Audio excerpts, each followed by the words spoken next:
Y para cerrar, tenemos un lujo que nos vamos a dar. Eduardo Costantini, muy bienvenido, ¿cómo estás? Muchísimas gracias por haberme invitado y compartir con todos ustedes, como siempre, ¿no? Como siempre, es el clásico de cada año para cerrar, es la perspectiva de lo que viene. Yo le contaba a Eduardo una infidencia, cada vez que publicamos algo de él, nuestros lectores van directamente, leen, le dedican tiempo, profundidad, y bueno, por eso nos interesa tanto su punto de vista y por eso tanto lo que viene. Pero antes, una presentación, ustedes lo conocen, pero él es Eduardo Costantini.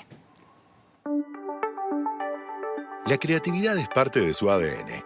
La pasión y la tenacidad son sus motores. A pesar de sus más de 40 años de experiencia en el mercado financiero y el desarrollo de emprendimientos inmobiliarios, Eduardo Costantini encara cada uno de sus proyectos como si fuera el primero. Desde la creación de Nordelta y puertos hasta los complejos Oceana de la Florida y Buenos Aires. Este visionario no para de marcar tendencia y ser el referente número 1 del real estate, concretando sueños y negocios a gran escala. El disfrute por hacer va de la mano con el trabajo duro para este empresario, filántropo y también fundador del Malva, recientemente declarado personalidad destacada de la cultura por la legislatura de la Ciudad de Buenos Aires. Bienvenido. Y como si fuera poco, va a ser papá próximamente. Claro, es la última creación, ¿no? La más importante. Sí, es como si fuera poco, hay que ponerle un broche y felicitaciones Un milagro. a Eduardo y a Eli también por ese proyecto tan lindo. Sí, está más que alegre. Bueno, arrancamos por esta foto, la foto de la Argentina hoy. Hemos visto todas las huellas de real estate. ¿Cómo la ve? Es pregunta que se le hace hoy muy modo de época. ¿Cómo está viendo esta etapa? Bueno, en general, bien, ¿no? O sea, pensemos lo que es la Argentina, o sea, este gobierno, lo que tomó, o sea, la Argentina quebrada por donde la mires, o sea, el sector externo, reservas negativas, importaciones no pagas, un tipo de cambio totalmente atrasado, una brecha altísima, etcétera. Todo el mundo pensando en dólares, muy baja demanda de dinero, difícil de controlar la curva de pesos, precios retrasados, un déficit enorme de la tesorería. O sea, realmente la Argentina estaba al borde de la hiper, estábamos navegando una tasa de un 13% de inflación, con precios controlados, y como dije anteriormente, muy malas expectativas. O sea, era muy difícil, es muy difícil administrar esta situación, ¿no? Económica, financiera, social y con las expectativas que digo. Entonces, el gobierno lo que logró fue producir un cambio de expectativas violento en relación al peligro de la hiper. Entonces, nadie pensó en esa posibilidad. Al principio sí hubo una fuerte suba de la inflación, diciembre, enero, y después hubo una fuerte baja, ¿no? de esa inflación al 4.2. Entonces, tal vez esa desaceleración fue realmente rápida, inesperada, y en el medio tuvimos el comportamiento de los flujos por comercio exterior naturales, bueno, no naturales porque toda la parte del importado sigue muy regulado, los bopreales, o sea, hubieron varias medidas para tratar de administrar los flujos negativos del sector externo, y las inversiones especulativas, que son muy traicioneras porque te acentúan la volatilidad del tipo de cambio. Entonces tuviste una baja muy fuerte en el dólar, a mi juicio, bueno, con el diario del lunes exagerada, ¿no es cierto?, tocando casi los 1.000 pesos, y ahora lo que sabemos que está tironeado es precisamente la política cambiaria, el sector externo, la demanda de dólares y una violenta recuperación no deseada del tipo de cambio, ¿no? Pero tenemos un gobierno que ideológicamente cree en el superávit fiscal, es algo ideológico, es algo que lo dijo, si bien habló de la motosierra y de la casta. En realidad, el ancla monetario fue dado más, en el corto plazo, digamos, sí, fue dado más por la licuación que por la misma política fiscal, que tiene un impacto a mediano o largo plazo, ¿no? Pero bueno, pero eso no importa, o sea, la realidad es que la variación monetaria disminuyó enormemente y después también la idea de sanear el balance del Banco Central con las últimas medidas también que se agregan de transferir los pasivos remunerados a la tesorería, ¿no? ¿Y qué tenemos que mirar, Eduardo, perdón, de este dólar? Hablaba recién de cómo fue la evolución desde que asumió el gobierno de Milei a lo que viene. Digo, ¿lo ve en una buena relación con el peso? ¿Lo ve caro? No, o sea, el problema, bueno, o sea, vos, lo difícil es que vos tenés que poner en equilibrio la política cambiaria y el sector externo. Tiene que estar en equilibrio lo fiscal y tiene que estar en equilibrio lo monetario y con un ojo puesto en nivel de actividad, el crecimiento. Y sobre todo eso tenés las expectativas que Keynes tanto nos ha hablado, ¿no? Entonces, hoy las expectativas no están a favor, haber habido un cambio de expectativas muy grande referido a la política cambiaria. Entonces, ahí hay un problema, o sea, el problema que tiene que solucionar el gobierno es precisamente eso, ese, ¿no es cierto? O sea, el viernes hizo un comunicado sano para tratar de normalizar la actividad del Banco Central, que hace años que tenemos un Banco Central totalmente anormal, digamos, pero no da respuesta con relación a los flujos del sector externo. Entonces los flujos del sector externo no están siendo favorables, no estamos pudiendo comprar los dólares para hacer frente a los compromisos en dólares. O sea, de acá a fin de enero te vencen 7.000 millones de dólares. Entonces, me parece que el ideal sería lograr un acuerdo con el fondo y que ingresara dinero y en todo caso producir un toque marginal, o sea, un toque razonable en el tipo de cambio. Me parece que el gobierno ha conseguido algo muy favorable, que precisamente es haber reducido la tasa de inflación y por otro lado haber logrado que a pesar de la fuerte caída en la actividad, a partir de marzo, abril, la economía haya hecho un bottom-up, ¿no es cierto? O sea, hoy la economía a niveles mucho más bajos se está recuperando, ¿no es cierto? Entonces, claro, el gobierno no quiere producir una devaluación porque se le va a precios y se le va a nivel de actividad. Pero el tema es cómo cambiar las expectativas. O sea, si no tenés dinero fresco, si vos tuvieras dinero fresco, porque en realidad a la Argentina se le pide pagar los intereses y los vencimientos de la deuda. O sea, que es algo, no es que sea insólito, porque somos el peor alumno de la clase en el planeta, en el mundo planeta, pero es imposible. O sea, vos no podés pagar el vencimiento de la deuda de capital de un país. O sea, los países renuevan el interés. O sea, nadie habla, pero Estados Unidos tiene una deuda que ya va a atravesar el 100% del producto y un déficit del 7% anual, ¿no? Entonces, nosotros decimos, no, vamos a la convertibilidad al dólar, vamos a dolarizar. Bueno, la inflación que ha habido en Estados Unidos en los últimos 10 años, el costo de construcción ha aumentado 100%, ¿no es cierto? En 10 años. Claro, sí, más o menos desde que nosotros hicimos Val Harbor, menos también. Durante la pandemia ha habido un aumento de costos enorme.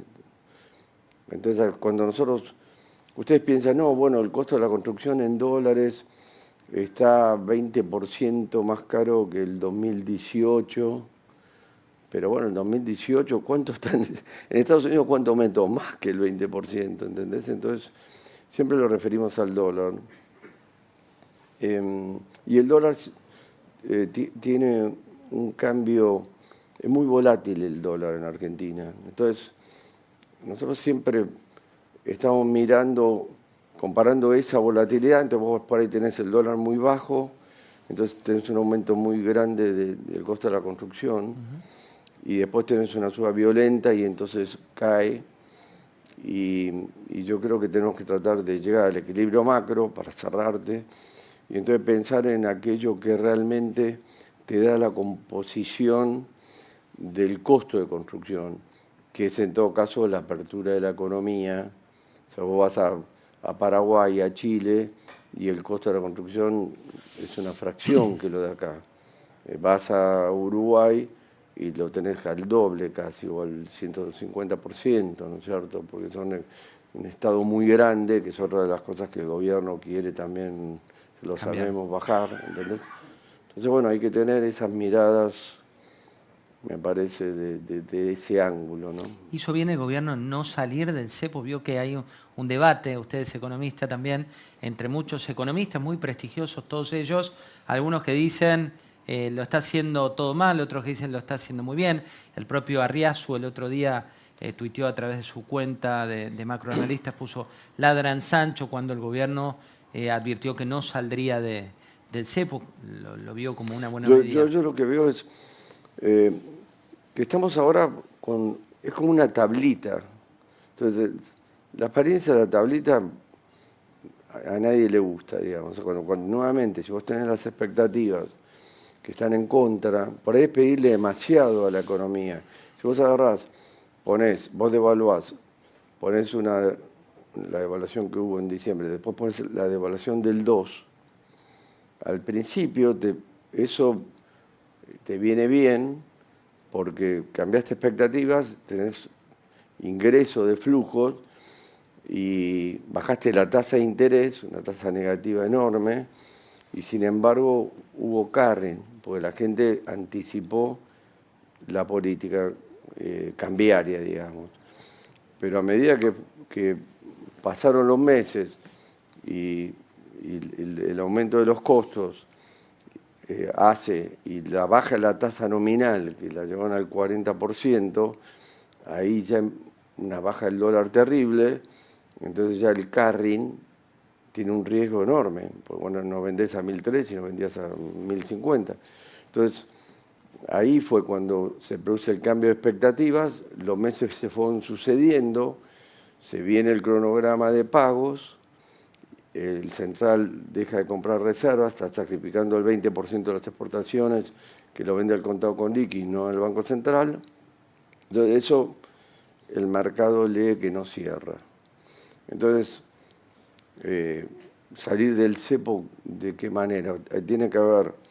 Para mí tiene que haber un ingreso de dólares para respaldar el flujo del sector externo, para que vos puedas flotar, porque si vos flotás y entonces el dólar, por ahí tenés una devaluación del 30-40% del dólar oficial, y bueno, ahí tenés un costo económico, un costo inflacionario, un costo de actividad muy pronunciado. Entonces me parece que la liberación del mercado tiene que venir con un apoyo financiero, que la Argentina, o sea, logró todo esto sin un dólar neto de apoyo, ¿entendés? O sea, Macri, la ventaja que tuvo es que entró una economía muy complicada, pero no estaba endeudada, porque el kirchnerismo no le dan crédito, y entonces tiene una gran ventaja que la deuda era por ahí 20%, la deuda externa era 20% del producto. Nosotros estamos en una deuda consolidada como un 80% del producto, ¿no? Con lo cual ahí cambian las expectativas. Eduardo, lo llevo al mundo de real estate. Arranco por el pasado reciente.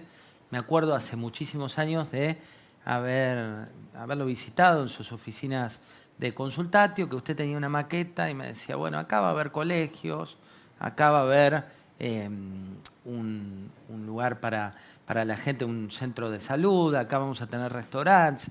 Y uno miraba, después íbamos a visitar el lugar y un pantano, ¿no? Hoy es Nordelta.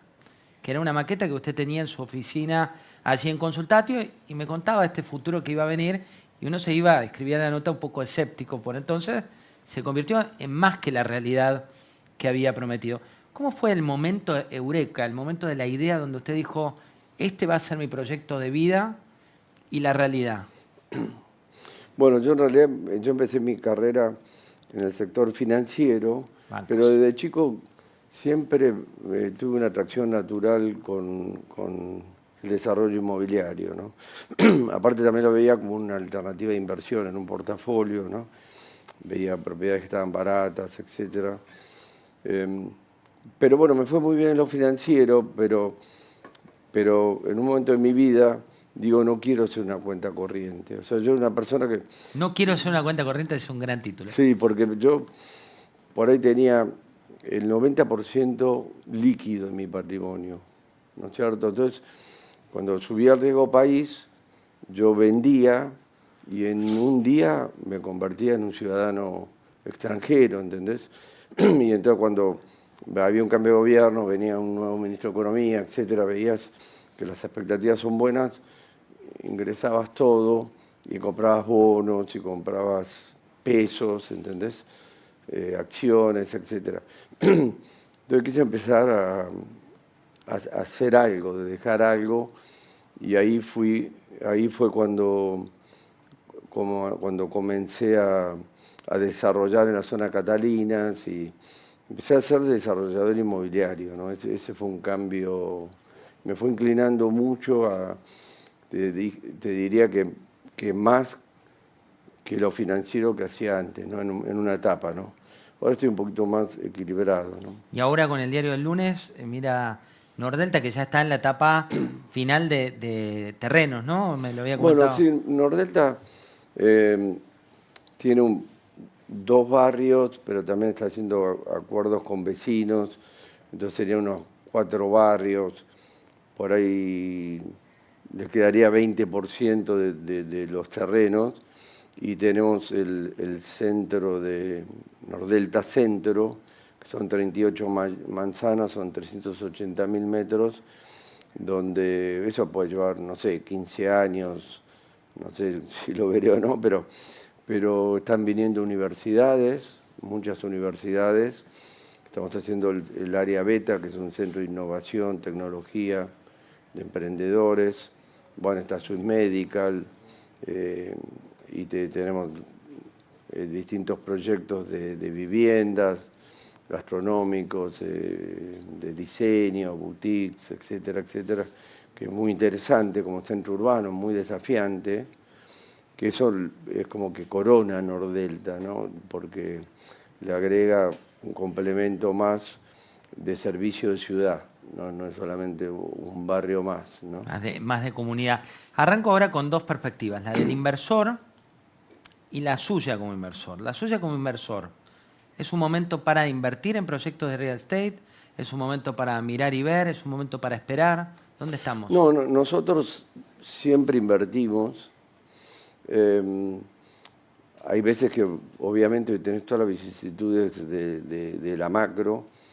Nosotros pensamos en el largo plazo y lo que buscamos, como todos nuestros colegas, es darle valor a los proyectos que realizamos, ¿no? Y después, bueno, lo que ocurre es que a veces hay proyectos que todavía no lanzaste, que encontrás el timing del lanzamiento, y a veces tenés que diferir ese timing.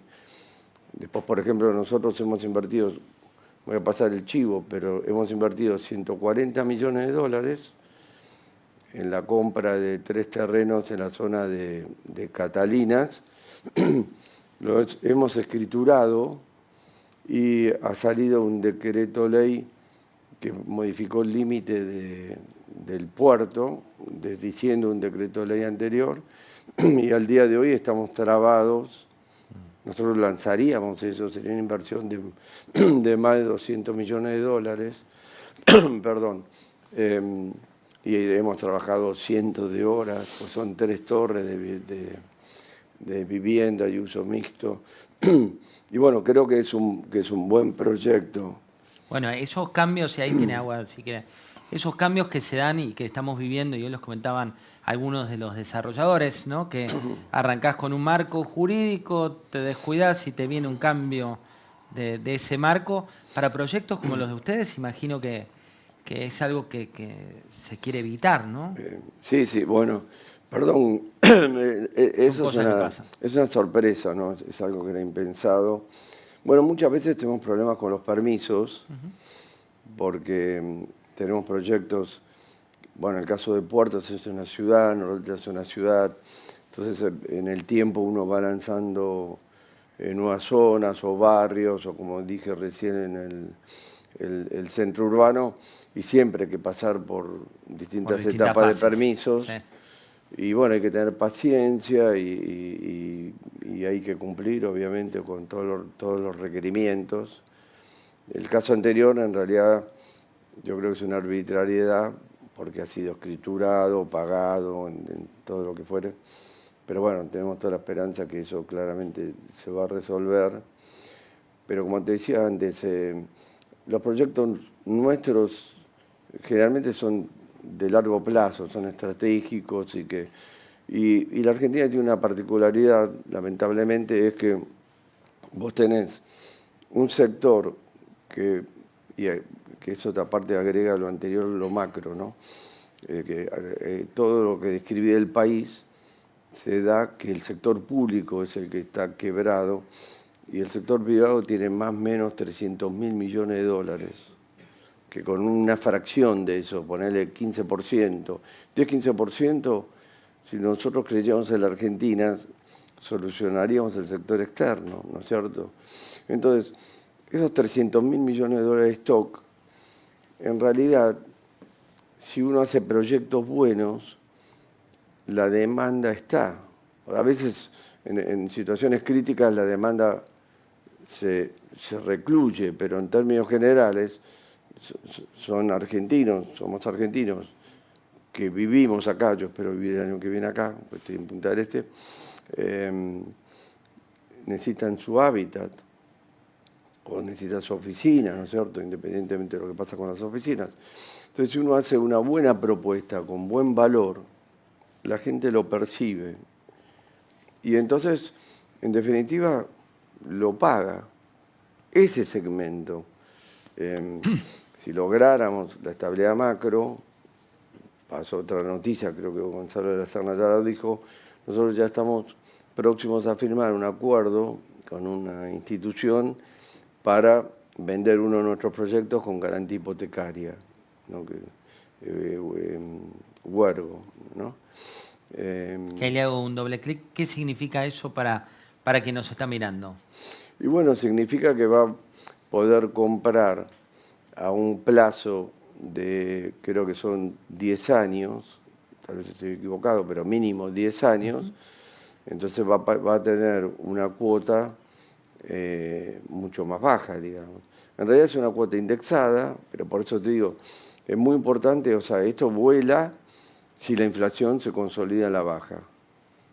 O sea, tendríamos que ir convergiendo a mediano plazo a menos del 10%, digamos, ¿no? Ir bajando como lo plantea el ministro también. Porque si no te mata, o sea, cuando la inflación, aún siendo, por ejemplo, el 40 anual,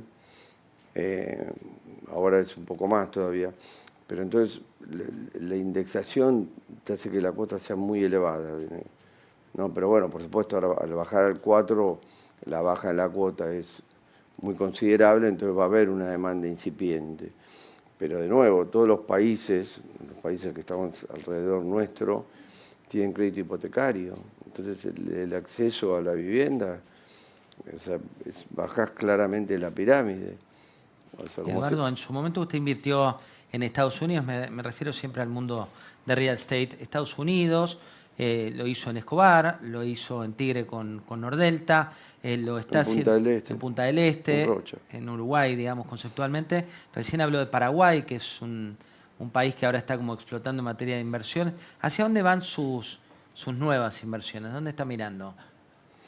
Nosotros, bueno, no sé si Gonzalo va a estar de acuerdo. Nosotros estamos mirando Paraguay, Estamos mirando Uruguay. Si no hace lío no es usted, ¿eh? Digo, si Sí. no hay alguien que nos está mirando y dice, ¡oh! Sí, después me dice que subimos los precios, ¿no? Bueno, estamos mirando Miami, que la vemos cara, porque vemos que hay como la demanda se ha aquietado, y nosotros cuando hicimos el último proyecto de Miami, tuvimos un costo aproximadamente de unos $8.000 entre terreno y la construcción, 8.000 y monedas, y hoy el costo es $20.000, porque el terreno se multiplicó por 3 y el costo se multiplicó por 2. Entonces ya es $20.000. Entonces uno tiene que vender por arriba de $30.000 el metro cuadrado. Estoy hablando de Val Harbor, bueno, no, todos los proyectos por eso dice que que son está caro buenos. Y creo que el mercado no lo está pagando fluidamente, es mi sensación. New York, hay terrenos, lo que sale unos $12.000 en Miami, estamos viendo un terreno, por ejemplo, sale $5.500.